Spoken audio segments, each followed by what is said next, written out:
Everybody excited? Everybody having a good time? Yeah! So much better than that dribble you gave me this morning. Yeah, we're excited. Have that coffee. Still whining, Mike. You're whining. Oh, I violated my own rule. Wait. Grand poobah.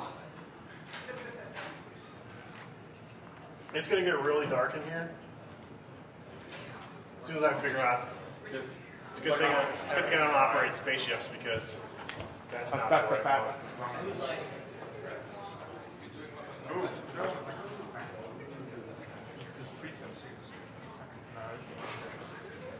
How many engineers does it take to turn on the lights? Get back. Oh. That's bad. That's bad. That's good. That works. You ready? I'm ready. Kind of like an elevator, actually. All right.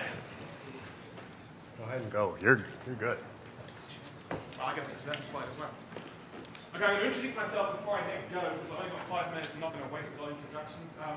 My name is Doug Ellison. I'm a visualization producer at JPL, and yes, I am British. I moved out here about 4 months ago. Here's nothing. So what I'm going to show you is, I'm very lucky to be able to do this. This is the first public exposure of a project we're working on called the Explorer engine.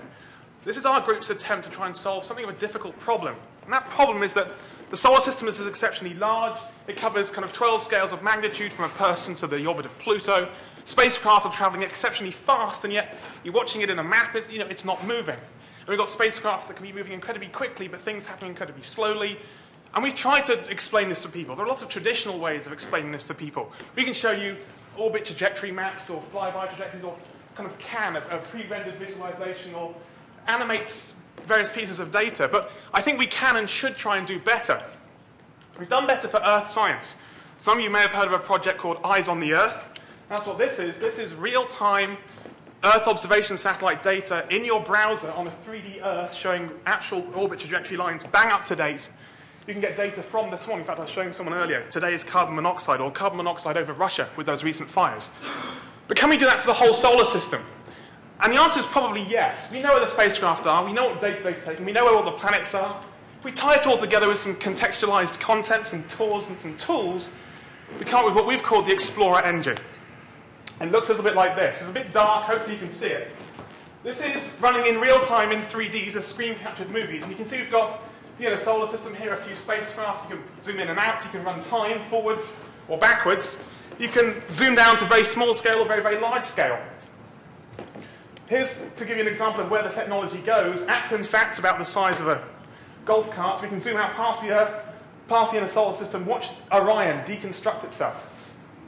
That's a couple of thousand nearest stars. This thing expands well beyond the solar system. Next video, here we go, come on. We've got visualizations of comets, an estimated nucleus, a simulated comet tail. Let's fly over to Mars. I've got a nice little texture of Mars. That's 16,000 pixels across at the equator. We're doing the same thing for the Earth as well. Spacecraft in orbit around Mars. And you can probably see where this sort of technology can go. Here's the Earth. These are the same spacecraft you can see on Eyes on the Earth right now. In their proper locations in orbit around the Earth. You can go ride on board with them. In fact, you can go ride on board with any of the spacecraft we've put into this thing so far. And we can expand it beyond Earth orbit. We can show things that are happening right now. This is actually the Cassini spacecraft, a flyby of Titan from a couple of months ago, using the actual spice kernels. This is positional and pointing data that's used by the missions themselves, put into this thing so you can see what a spacecraft actually got up to. And you can do this for years and years of a mission. We can go back in history. These are the spice kernels for one of the Voyager spacecraft. So we're going back to the late 70s, early 80s, doing a Saturn flyby. We don't quite have the pointing information for Voyager here, but you can go back, you can look at Pioneer 10, Pioneer 11, Voyager 1 and 2, missions in the past, and missions in the future as well, because a mission proposal will involve simulated spice kernels. So here you can see the Juno spacecraft in orbit doing a slingshot past the Earth to fly out all the way towards Jupiter, and you can see, just to kind of reinforce this real time in 3D, I panned here and watch those first few orbits as it gets there. And we can even go further into the future. I can't really think of a better way than this to explain to someone how gravity assists get a spacecraft from the inner solar system all the way out to Jupiter there.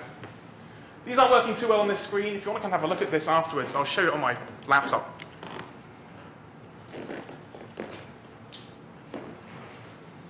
And this is unfortunately pretty dark. This is riding on board an asteroid. This is riding on board Apophis, in fact, for its flyby in a couple of decades' time, showing how close it gets to the Earth. If someone's terrified by the impending end of the world, courtesy of some rogue asteroid, we can put it in here and show them just how close it gets, or indeed how far away it actually is. And this is kind of a god-eye view, an overhead view, showing Apophis. You can see the orbit of the moon there and just how close it gets. The actual orbit trajectory line bends as it goes past the Earth. It's an interesting way of trying to explain this.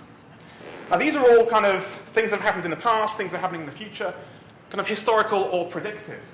But this is the Epoxy spacecraft. This is the Deep Impact Extended Mission. And here's an accelerated version of its flypast of Comet Hartley 2 using predicted kernels for the spacecraft and the comet. This is going to happen in the beginning of November, November 4th. That's highly accelerated, but this is one of those very unique situations whereby something is happening so quickly, this is actually now shown in real time. This is how quick it would actually occur. So we can say to someone, welcome to this mission. What's it doing right now? And take them to see it, show them exactly where it's pointing, where it's flying, and what it's flying past in real time. This is just a little sample of what this thing can do. These are the people responsible for it. Kevin is our boss. The programming team are on the left. The artistic team are on the right. I make the tea. I'm at the bottom there. And the punchline for this, the thing that I think makes it so much more powerful than anything else that may be out there, is that you'll be able to try this thing in October. Not downloading anything, not installing anything. It'll be in your web browser. Everything I've shown you will work straight in your web browser. Brace yourselves, the solar system is coming to your desktop. Thank you very much indeed.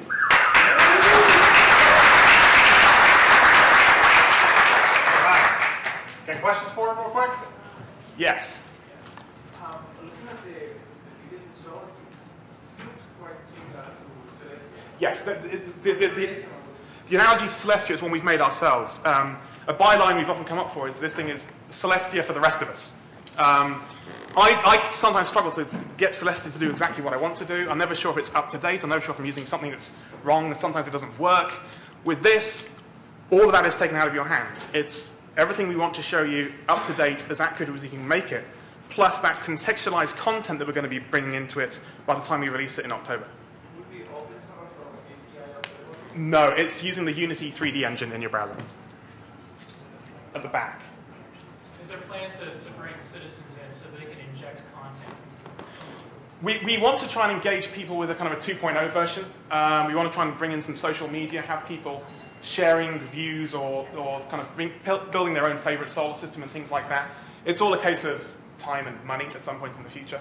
And we're thinking of kind of different ideas for games whereby people can kind of bake their own content that they then throw into this system and see how it behaves with the rest of the solar system.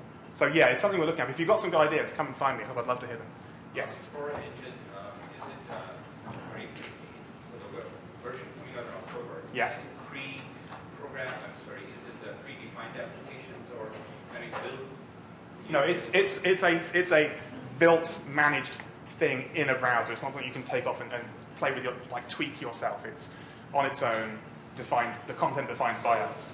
In the future, because I'm currently working with a problem with SDK that is requiring vast scale differences. Yes. In designing a mission, could we as mission designers start to develop some kind of strategy to utilize it for engine?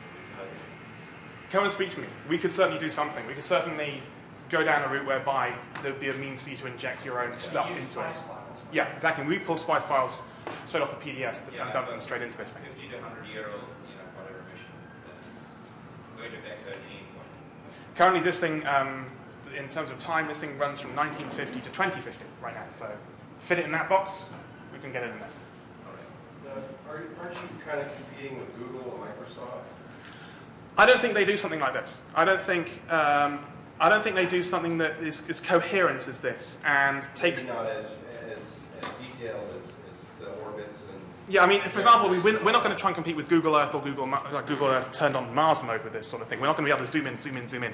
At some point in the future, maybe we'll have that built in, but for now, it's more the bigger picture. Where are these spacecraft? What are they doing? And that's not something that's. Well, instead of looking like competitors to them, maybe you ought to link up with them and look into, once somebody goes so far with Microsoft or Google, if they want to go even further, then they can go to NASA and jump into your browser. So I'm just wondering if there's jumping off points instead of competing points. We're certainly not kind of, we don't have our hands over our eyes regarding Google and Microsoft. I won't say anything else than that. Yeah. Are the remaining shuttle launches simulatable? Technically, they are simulatable. We have the ISS in its proper orbit so far. We could look at that, but I think it's a case of time and money, really, is that we wouldn't have time to bring that stuff in. But it's an interesting thought, actually. It would be quite interesting. It would have been nice, you know, in past launches when we've had night flights, you know, in the DC area, watching them simulating it so you know what star it's passing. That's something certainly for kind of a 2.0 release, we would hope to have a kind of an observatory mode whereby you say, I am here, bake yourself into the ground, and then look up and see where stuff's going to be visible. Yes, is there any licensing issues if we want to look at this on our site for members? That's a very good question. This is going to be embedded into a NASA site, embedding it, I'm not sure we would really want you to do that, but we can have a conversation. All right. Thank you very much indeed.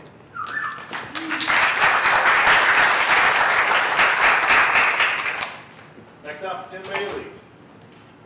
Yuri's night. Do you need the lights on or off? No, they're good where they are. I start when you start. And my time begins now. Hello, SpaceUp! Welcome to the Yuri's Night Ignite Talk. My name is Tim Bailey. I'm an assistant director with Yuri's Night. That means that I take on responsibility for making the world have the biggest party it has ever seen. Yeah, it's a kind of big responsibility. We do it on 12th April to celebrate Yuri Gagarin's first launch into space. He was the first guy that's recorded and said to go up into space. Debate, who cares? We still celebrate Yuri. He's the guy in the history books.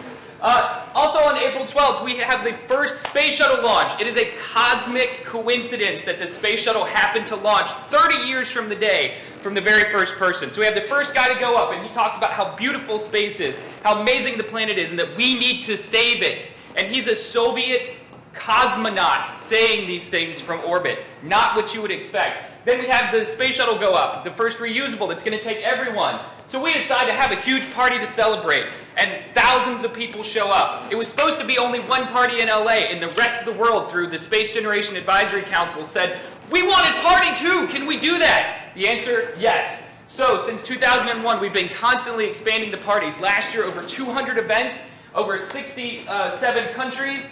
We had thousands and thousands of people coming out to party. The Ames Research Center hosted the largest party. They had over 10,000 people coming out over 2 days. 10,000 people coming out to celebrate space, science, art, music, and the intersection of all of those things. These are some of the countries and places where we've had parties. If you don't see your country or your city up on this list, get it there this year. 2011 is the 50th anniversary of human spaceflight. 50 years in space! And this is where we've gotten so far, and this is how far we have to come. 4,000 people on the dance floor at Ames in 2008. 4,000 people crowding into a hangar out of the Ames Research Center so that they can hear music. They heard Chris McKay talk about life on Mars. This year we had Pharrell Williams of Nerd. We have actual pop culture people out talking space, and everybody loves it, everybody gets excited, and you can too. The biggest thing to look at here is, what do you want to do? Astronaut Richard Garriott, he talked about how his dad was an astronaut, how he wanted to be one and NASA said no. And he said, you know what, that doesn't work for me. I'm going to make my own money, I'm going to make my own way, I'm going to go to space by myself. And he did that. Phenomenal story, a great guy, and exactly what we want you to do at Yuri's Night. This is Bay Area. This is the biggest party on the planet so far that we've had. I challenge you, how do you have a party that has 15,000, 20,000 people all getting together to celebrate space? You can get 75,000 people to come listen to Celine Dion.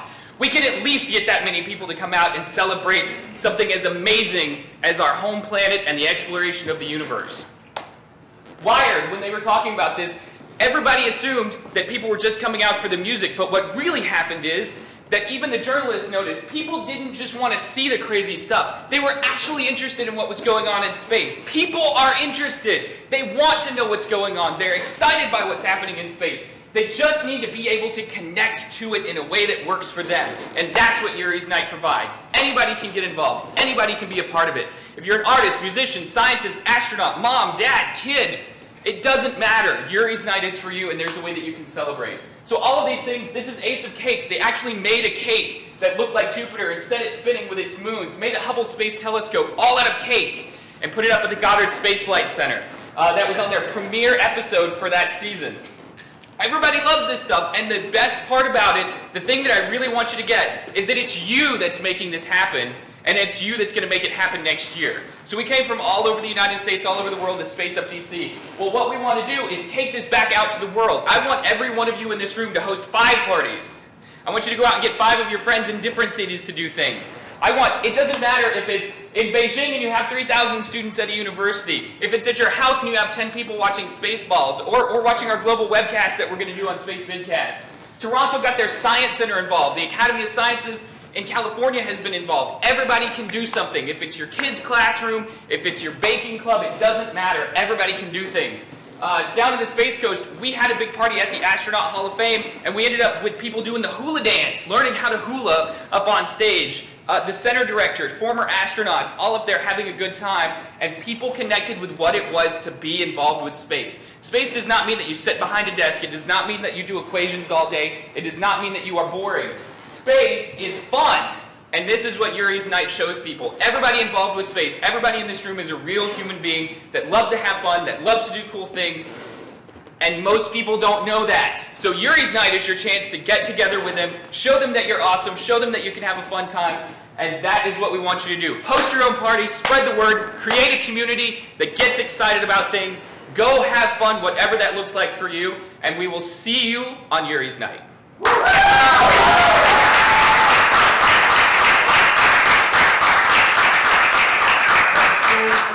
Questions? Bring it. Baking club, it doesn't matter. Do it wrong. If you don't think your baking club can do it, I challenge you to have a baking club Yuri's Night party. Oh, a bacon club would be even better. How can you with a bacon club? Any other questions? What if you're scared to have a party? Do it anyways. You talk to me. You go to yurisnight.net. Yurisnight.net is where you can sign up for free. All you do is you plant your flag on the global map, say, I'm having a party, and that's where it starts. If you are scared, then what you need to do is sign up. The minute you sign up, you are having a party, and that's where it begins at. Do something you don't want to do. Step outside your comfort zone. Be wrong. Do it the absolute wrong way, and that's perfect. We want you. Any other questions? Yes? Does it count as a day party? Absolutely. Yuri's Night can be hosted. You know, we let people host. Sometimes it works to have it the weekend before, or you have to wait and do it during a weekday so you can have it in your classroom. That's fine. You can sign up any day you want and celebrate it any time you want. Even if it's 2 or 3 days, you have a 24-hour gaming session, that's fine. It's still Yuri's Night. It's like St. Patrick's Day. We don't tell you how to do it wrong. We just tell you to do it. Anybody else? Anything else? All right, everybody raise your hand. You're hosting a Yuri's Night event if you raise your hand. Awesome! Thank you very much. Yes? Would it be possible to make it a national holiday? It is absolutely possible to make it a national holiday, and I will support you 100% in writing up the legislation to make that happen. Let's do it. Global. I want you to go bigger. Take it to SGAC as a global holiday. Actually, Space Week came about because they accidentally forgot to say April 12th when they were requesting a global space holiday. And so the UN decided to make Space Week, and they said, well, we actually meant 6 months earlier on Yuri's Night, but that's fine. We'll do our own party, and you guys do your Space Week later on. Anybody? Anything? Find me. All right, thank you. Is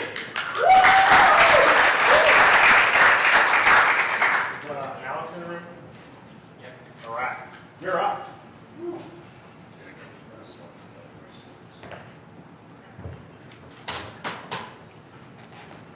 Let me know when you're ready. You want to introduce yourself real quick? Okay, Sandy Antunes. I'm a freelance science writer and scientist, and I'm building a satellite in my basement that launches in the spring. Thank you. Ready to rock? You can too. Ready? I'm ready. Go. All right, in the process of building the satellite, I ran into people that fear space. And my first thought is mollify them. But then I thought, okay, I'm a nice guy, but hey, let's look at it the other way. What kind of damage can we do from space with a Pico satellite, the small satellites that are being launched? So it's time to put your evil hat on, get your supervillain on, and start thinking about it. I'm going to talk about some of the ideas I came up for a death-dealing satellite. But first, I'm going to look at some of their fears that they told me about. Some of their fears are, uh-oh, you're going to crash into other satellites, and this would be bad. Now, see, I'm a nice guy. I'm just doing fun stuff. So there's our crash into other satellites. That would be bad. You could fall down and hit my house. People should not mess up commercial space. It doesn't feed hungry people on Earth. It costs a lot of money. It will blow up. So obviously, if we're going to design an evil satellite, we have to incorporate as many of these concepts as we can. So I'm not doing a music satellite. I'm going to be Dr. Doom. This is the best I can do with a 200-gram Pico satellite to rain death upon the Earth, just to make them fear me. And I want you to think about how you can make them fear us. This is how we'll get noticed. We're going to have to address the fact that even though satellites are like slot cars and tracks, that we want them to be like Galaxy 15 and crash into something really major and important so that we can knock out their TV. Because that's what supervillains will do. We're going to have to make pollution in orbit. This is a big concern that just like WALL-E, we're polluting orbit with these little Pico satellites that completely burn up in 12 weeks. Don't know how those two mix, but this is not about rationality. This is about dealing destruction and such. We're going to leave a big crater, if possible, when we do this, although that may not work if you do Galaxy 15 crashing other satellites. You might have to choose crater, crash. But these are the kind of choices supervillains have to make, and that you all will have to make in the audience. And finally, you could just put it up to do death dealing. You know, maybe just keep it where it is and shoot something else in 200 grams. The 200 grams is going to continue to come back here, unfortunately. Now, people have thought about this before. Maybe some of you have thought about it. There's a bit of literature on this. But again, we're at 200 grams. 200 grams is the weight, and as it happens, about the size of a Nintendo DS.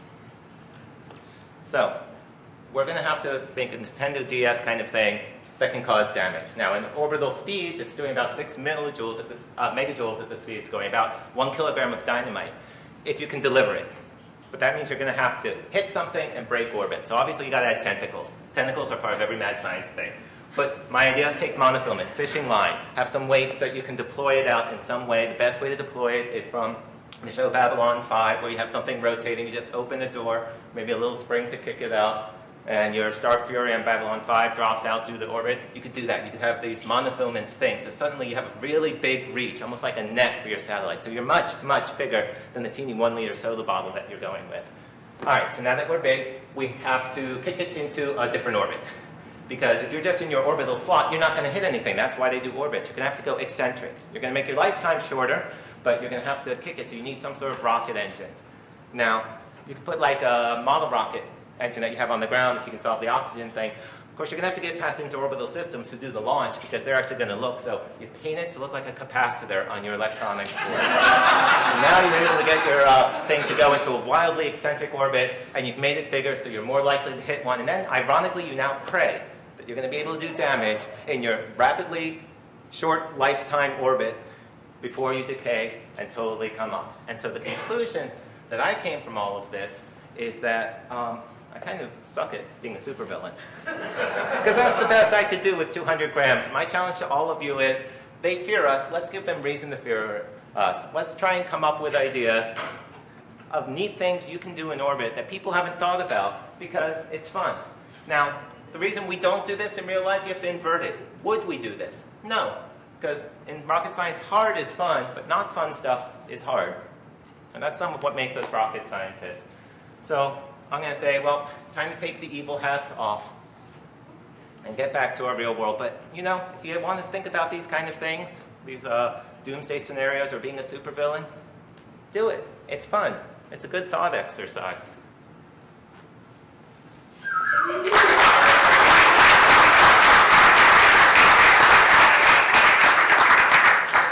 I'll take questions afterward, but if anyone has any cool death-dealing 200-gram ideas, feel free to speak up now. No, I can do that in 1 gram. What? Okay, remember the oh my god particle It was detected by the fly-side telescope. Oh, It was okay. a proton traveling at 0.99999999999 at the speed of light. I mean, it was going so fast that that one proton had about, I guess, about 36 joules of energy. So I figured, like, okay, what's happening if I multiply that by Avogadro's number, and see where that goes? Well, it turns out it was something like 750 million Yellowstone-type eruptions going on at once. So it was a pretty good little explosion at 1 gram hydrogen. So, Well, see, the problem is the 200 gram includes containers. So you could say send antimatter up, but you need your 200 grams to contain it and deploy it. Although I did think you could sneak antimatter past launch people, because that would have like lots of magnetic fields and helium and stuff, so it would be very cool to do. So any other supervillain ideas? Instead of sending up your disguised rocket, you could combine it with your orbital fishing lines and get two things. Release a mass and get two things. Opposite eccentric orbits. So. Ooh, okay. So an improvement on my design. This is the kind of evolution we need in our next supervillain counterpart to this conference. All right, thank you all for your feedback.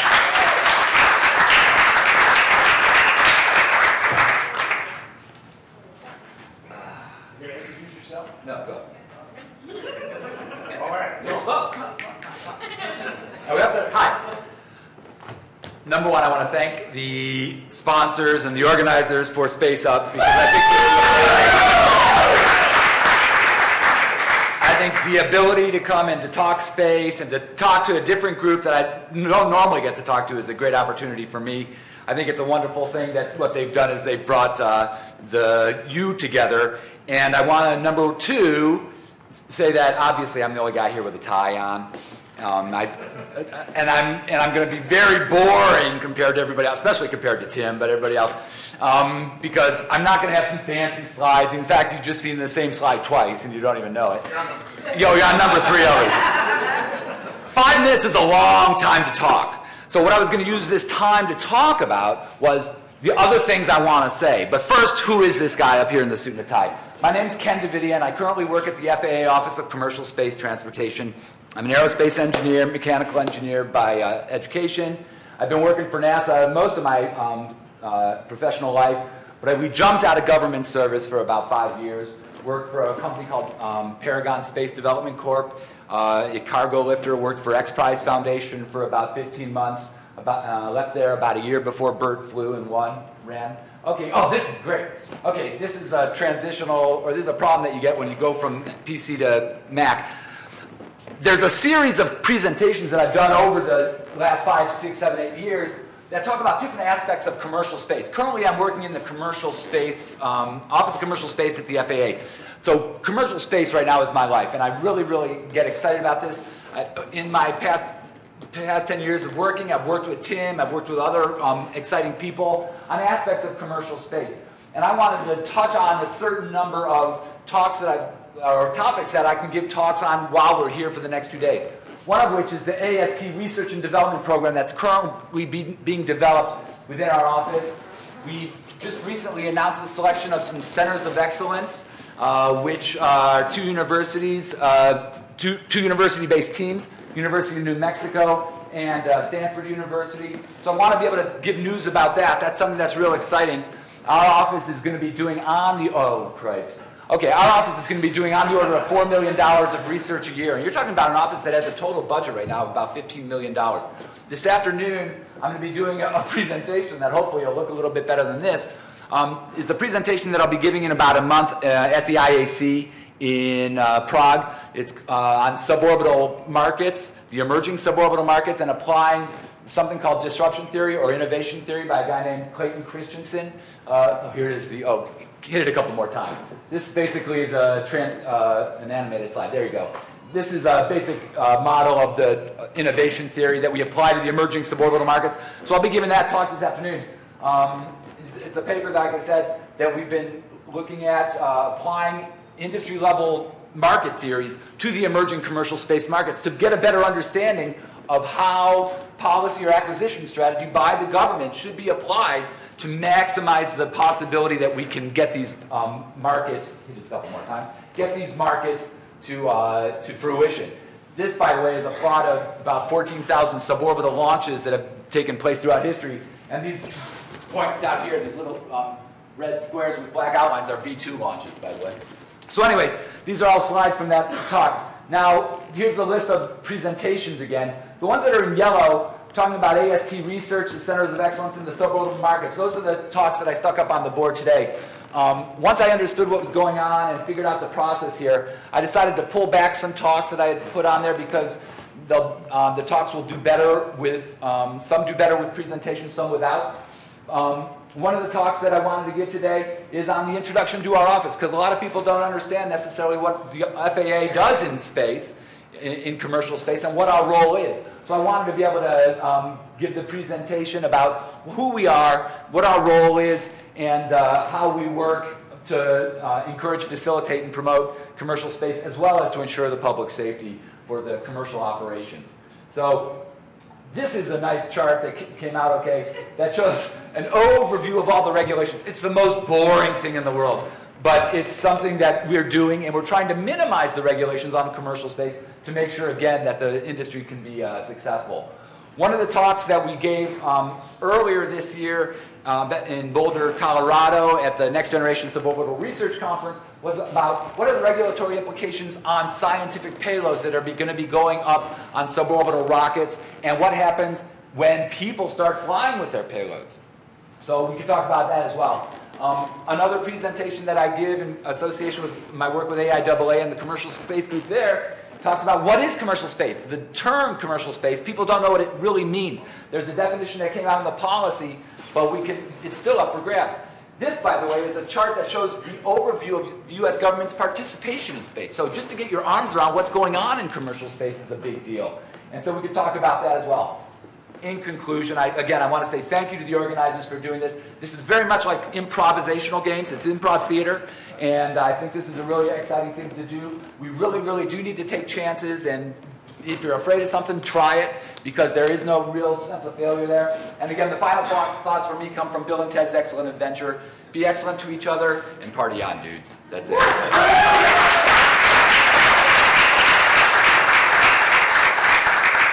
can stand up here. Any questions? Okay. Party on, dude. Party on. Yeah. See ya.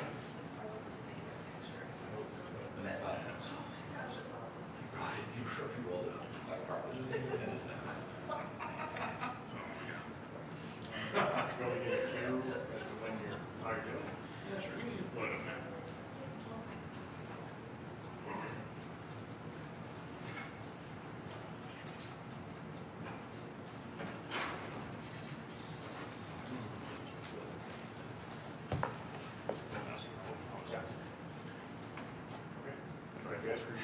F11. Maybe.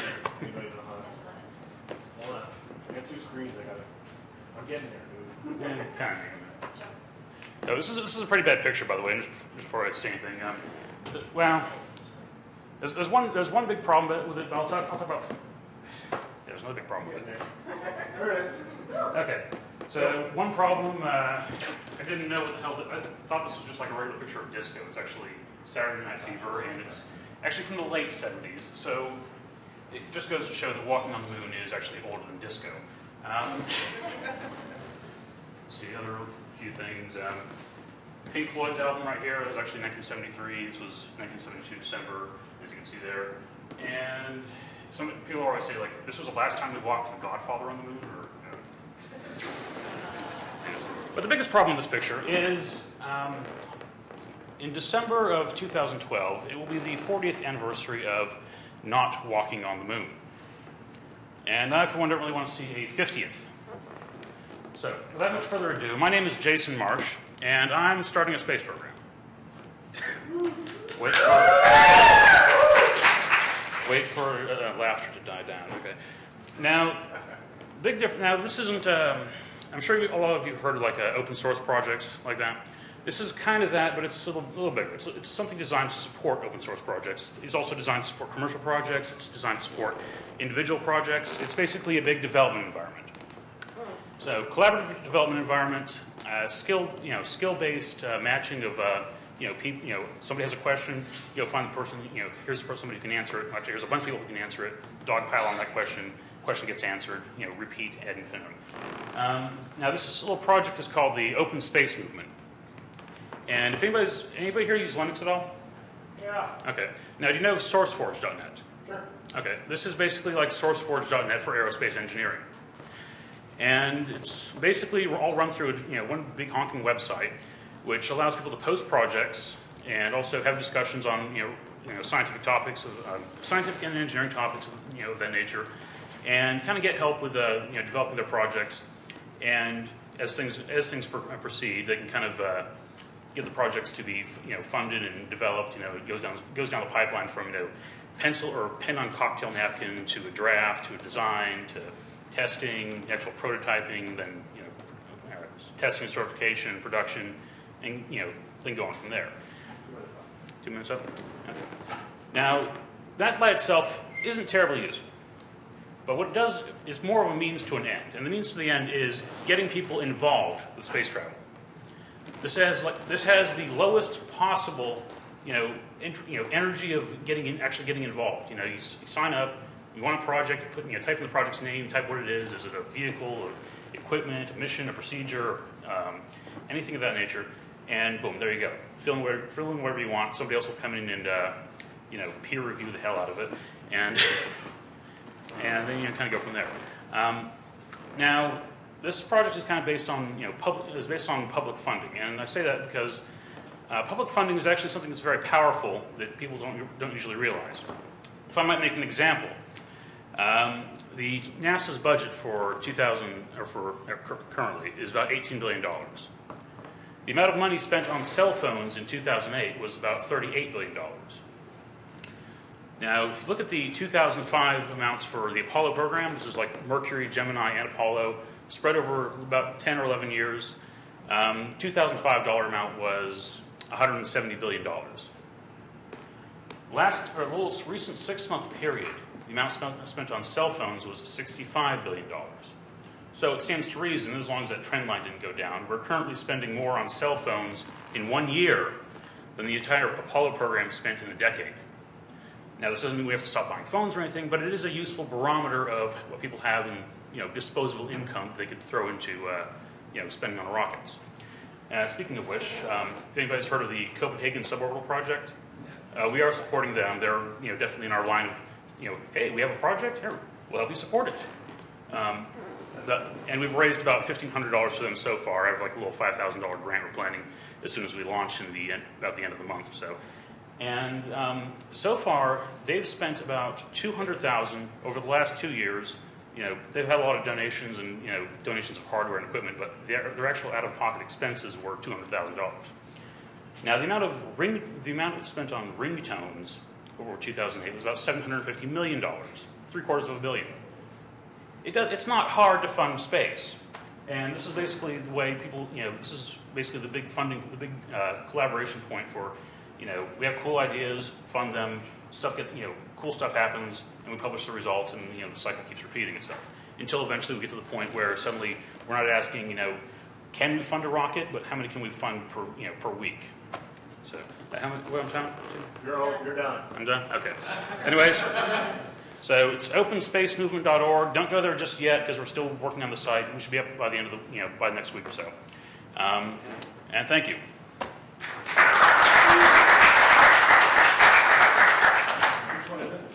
By the way, is there any questions at all? Oh yeah, questions. And can somebody go get craft glasses? Is she here? Okay, you're up next. Any questions at all? All right. How are you? No, she's gonna say.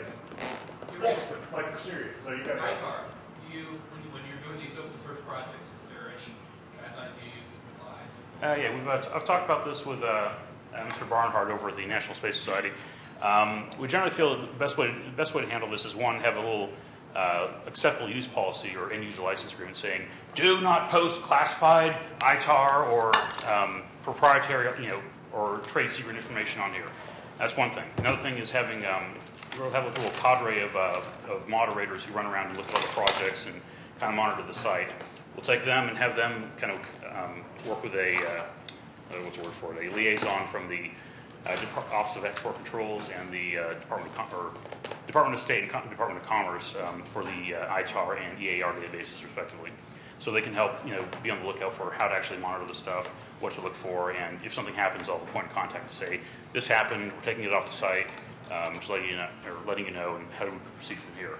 So we do have like something planned for how to actually deal with that sort of thing. Yes. All right. You? I just want to make sure I get the concept right. This is sort of like a space program incubator where people have got ideas and come to you? Pretty much, yes.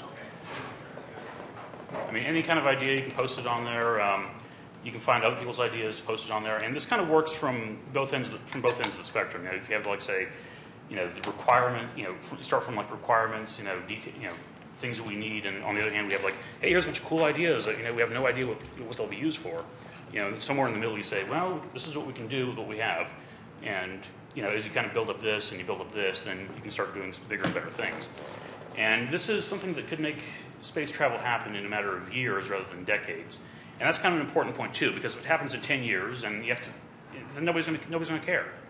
So public participation, getting people involved, and all that.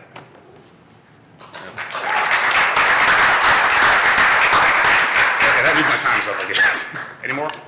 Any more? The shepherd's crook. Oh. We could talk offline. I'd like to suggest that we pay a little bit. I mean, if the project is centered with an address here in the U.S., perhaps from examples of the trouble that AMSAT, the organization, it's quite possible to stay out of trouble, but if it's going to be focused on, say, U.S.-led effort, then you might want to actually spend a little bit more time looking at what you need to do to take care of that, because the penalties are quite severe. That is true. I mean, it's just that it's ultimately a restrictive, boundary on what you can or cannot do, but the formula that is acceptable is also equally restrictive, so it's lesser of the two evils. We do have about 600 members right now, and I'd say at least 100 of them or so are from other countries. The key issue is that whether ideas are given in fundamental form, like, okay, it can be done, you don't know how to do it, go do it, versus this is the ready-made recipe to build something ready to go, and specifically the guidance, navigation, and control system. So, and also certain elements of spacecraft structure. Launch services aside, you have to be careful because of your particular situation. You're sitting here, you're in this country at this point. I mean, it's just, I went through that. Yeah. Okay. There's two things we have for dealing with that. One is, see, if we actually have to buy something that is ITAR controlled, we can go in and say, hey, send us over a project, like a product integration engineer, and we'll just go buy the rocket. We'll stick what we want on top, and there it goes. Everybody's happy with that. And the other thing is, if there's a whole lot of 1970s, 1980s era technologies, ITAR controlled, we need access to that. Well, this might be a good incentive to actually build, an open source, modern version of. We can talk offline, but it's a little bit more complicated. All right. Thank you. You're cheating. That was not an Ignite talk.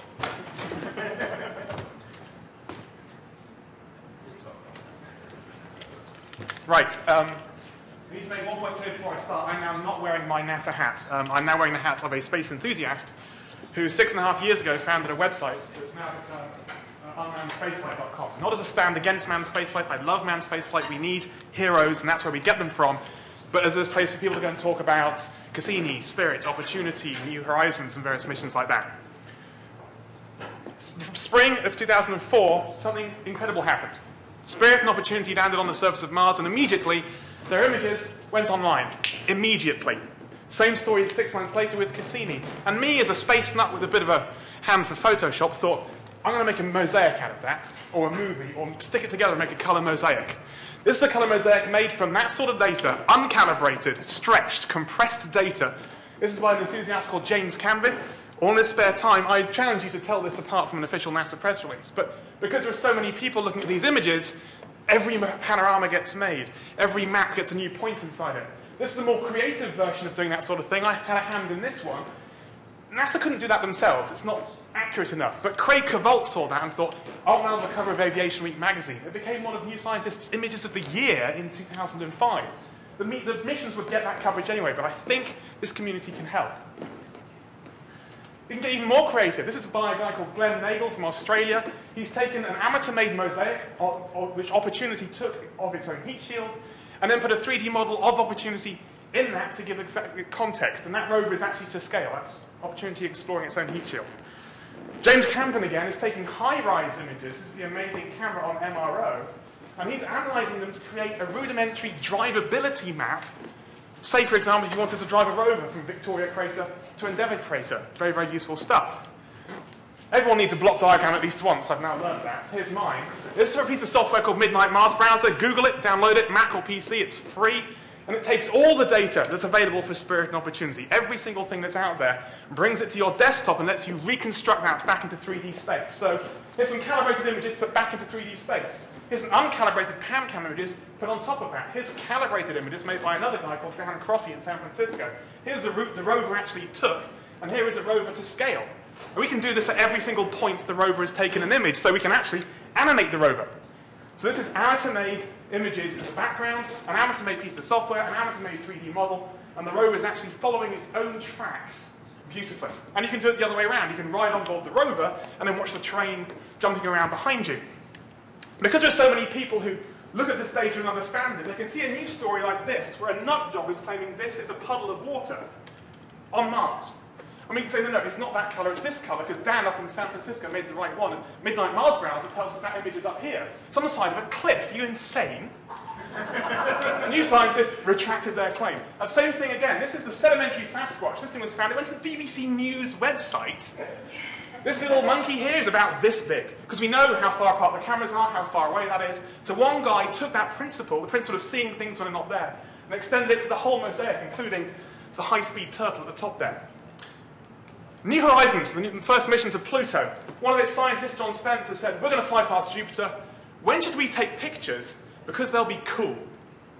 It's a simple question, and we gave him quite a few answers. In fact, one guy in particular, Richard Hendricks from Texas, he came up with some superb suggestions. These are visualizations of two views he suggested, Europa rising above the limb of Jupiter and Io and Europa juxtaposed against one another.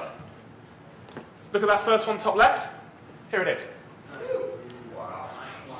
That's a picture taken because a guy in Texas said, that would be cool, take that picture. And they did, they actually took it. Even better than that is the next one, because it takes the story full circle. It's another suggestion by Richard Hendricks, but they released the data for this online really, really quickly. And so Emily Lagdawala from the Planetary Society took the high colour and produced this mosaic. It's the full story, all one coherent thing. Now, European scientists don't do this. I'm going to call out the Rosetta team for being appalling at this. 5 years in space and not a damn thing released on the web. It's an outrage. But the engineers at ESOC, they get this. This is the worst camera you'll ever see. But it's on Mars Express. It's in orbit around Mars. They put the pictures online automatically the moment they're online. Within 24 hours of them doing that the first time, there's a DOS prompt script to process that to colour pictures. They're now using that same script to put the colour pictures on the website themselves. They're speaking to use this stuff. There are school kids doing projects out of this. This is participatory exploration. People are speaking about it as if it's something new, as if that's something we should aspire to. I've been doing it for 6.5 years. What's keeping you? If you want to participate, participate. You don't need an invitation. Everything you need is already out there. And for missions who aren't really on board yet, I've got one very simple message for you. If you're struggling to do your outreach, there's one very simple rule you can follow. Just let people in. Thank you very much indeed.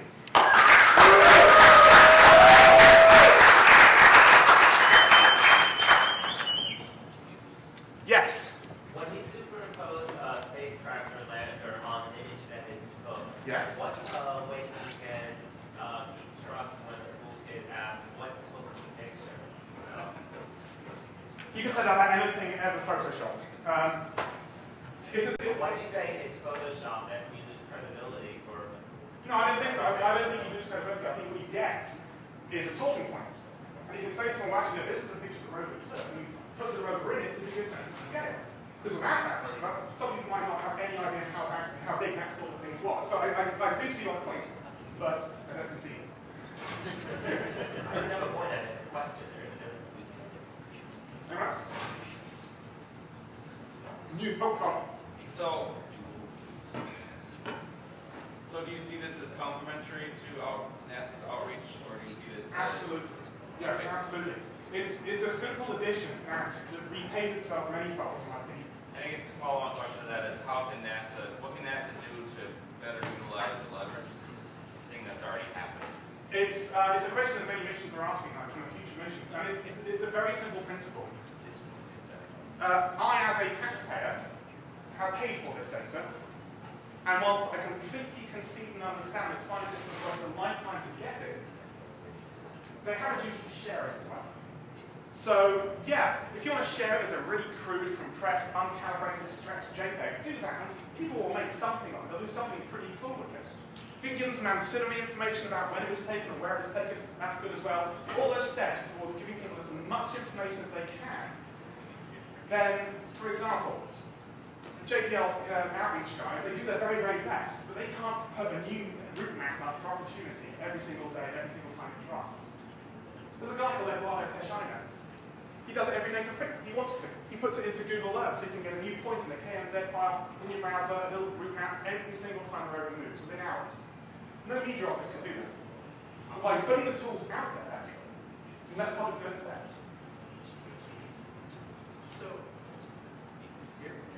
So that kind of speaks to something I've been getting at. Getting that data out there. Yes. I would love it, especially for manned flight missions. Yes. Do you have insight into that? Is there pressure to be brought? You know. I'll make a concession at this point. On the forum that I run, sorry Ben, I keep moving just to make your job more difficult.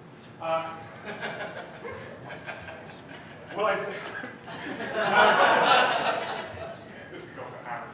I'll make a concession. The forum that I founded and that I've now handed off to the panel to sign for the draft report, I actually had to set a rule that half broke my heart. I actually had to ban discussion of manned spaceflight in it because it turned into a flame war every single time.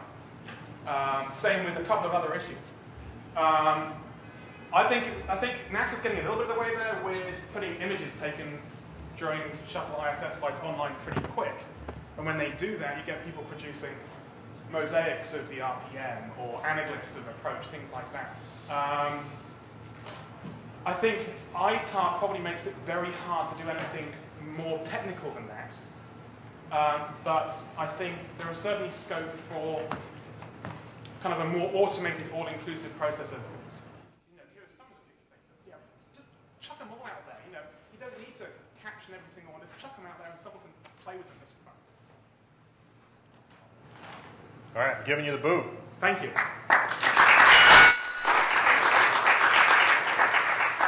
It's the first time someone's ever thanked me for giving them the boot. That's awesome. I think it's your English heritage. Come on out. SpaceUp DC is about bringing all kinds of different people together. I just noticed that we have our newest SpaceUp DC member. How old is he now? 6 weeks. So, as a contributing member to SpaceUp, the next generation is in the room, which is really, really amazing.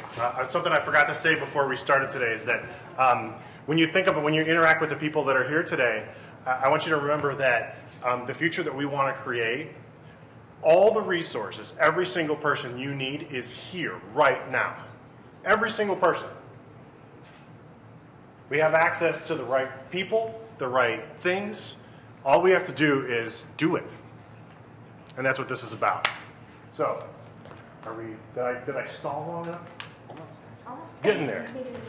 Usually I can just talk about anything. Oh, that's good. I put that up there. Now you guys know what I have to do today. Where is it? I gotta send those are stickers to Chris Radcliffe because he feels really bad if he can't be here. I gotta change the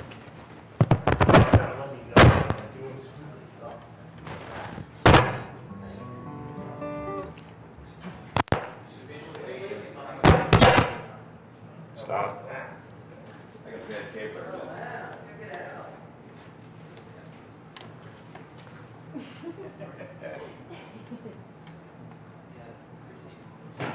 All right, you're on.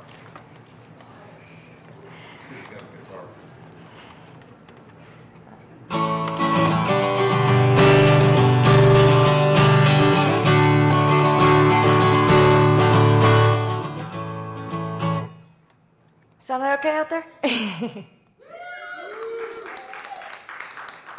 Well, for those of you who don't know me, my stage name is Craftlass, and also my name on Twitter. And I wrote this song about space outreach, and it's somehow really taken off amongst space people and even people who think that NASA should be completely disbanded. And so that's who I'm really trying to reach and teach them that it's not, just about wasting a lot of money, since they seem to think we burn cash as fuel. So I decided I should do this song, and I hope you enjoy it.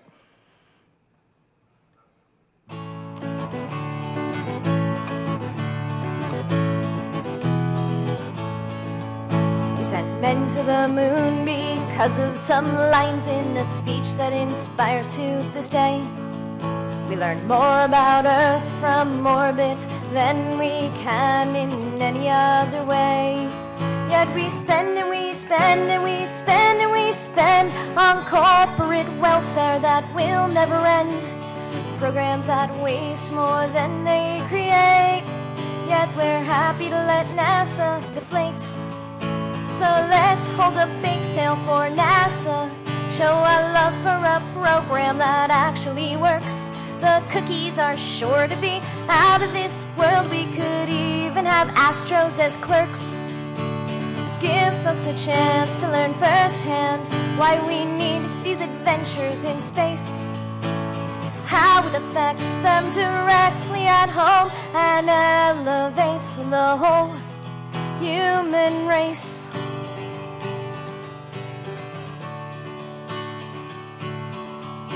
A very large chunk of what sets us apart is our driving need to explore. Humans are best when we're trying to test our limits and find we have more. The more that we learn, the less that we know. So further on still, we must go to answer the questions that in the past we didn't even know to ask. So let's hold a bake sale for NASA.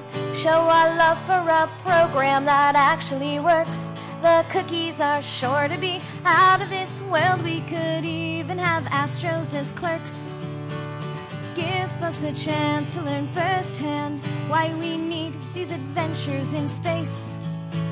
How it affects them directly at home and elevates the whole human race.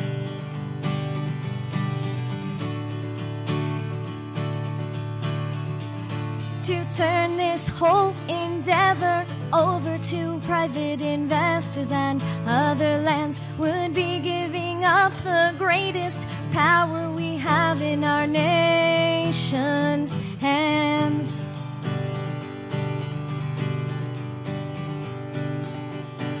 Some skeptics say we should keep funds at bay until we have fed everyone. But we produce more food than ever before because of what NASA has done. Every invention created for space on Earth has found a useful place, saving some lives and improving many more like we've never seen before. So let's hold a bake sale for NASA. Show our love for a program that actually works. The cookies are sure to be out of this world. We could even have Astros as clerks. Give folks a chance to learn firsthand why we need these adventures in space. How it affects them directly at home and elevates the whole human race.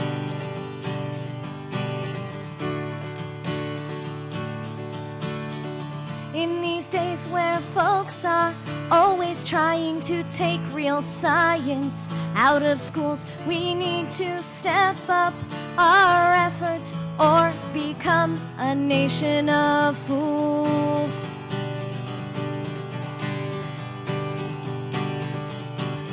I could run for days extolling the ways investment in NASA makes sense, but I have only this song to convince those who are wrong and think it's a wasteful expense. I will dare to say it's our greatest success. Less than 1% is hardly excess in a budget that keeps us all in debt. At least here we can see what we get. So let's hold a bake sale for NASA. Show our love for a program that actually works. The cookies are sure to be out of this world. We could even have Astros as clerks.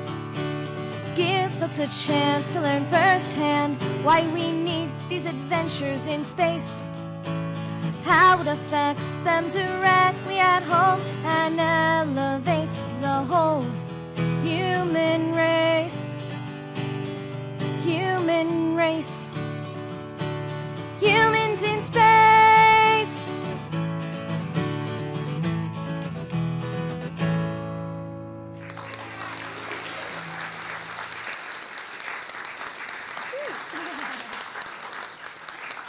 Thank you. All right. We good? Yeah. All right. There is pizza. Yay! It is on time. Thank you. And it's out in the hall. There is a really great spot right outside the door that way, outside. It's probably 82 and sunny today, and it's in the shade. So if you guys want to go out there, that would be sweet. That way I don't get in trouble from getting pizza sauce on the floor. That'd be awesome. Break. Oh, go ahead. All right, I'll let you guys know that I've got some spaceflight prototype and engineering model hardware from Northrop Grumman that I'm going to sit out, actually out here, so that we have it, we can have it. But it's prototype hardware, so and engineering models and soldering things, soldering models and stuff like that. So you can come pick it up and look at it and see actually how this stuff is built and how it works. I'm going to go out and get pizza, but I'll come back in and we can talk about what you're actually looking at. If you saw Spacevidcast last night, we kind of did a show and tell on Spacevidcast. But for those of you who are here today, you can actually come here and look at it, live in person. And folks, I'll have hardware if you're wondering what you get for that $8,000 tube set kit or how to build one. I brought all the pieces to show during pizza because it's fun to build stuff. Awesome. Go eat some pizza. I don't want to bring it home.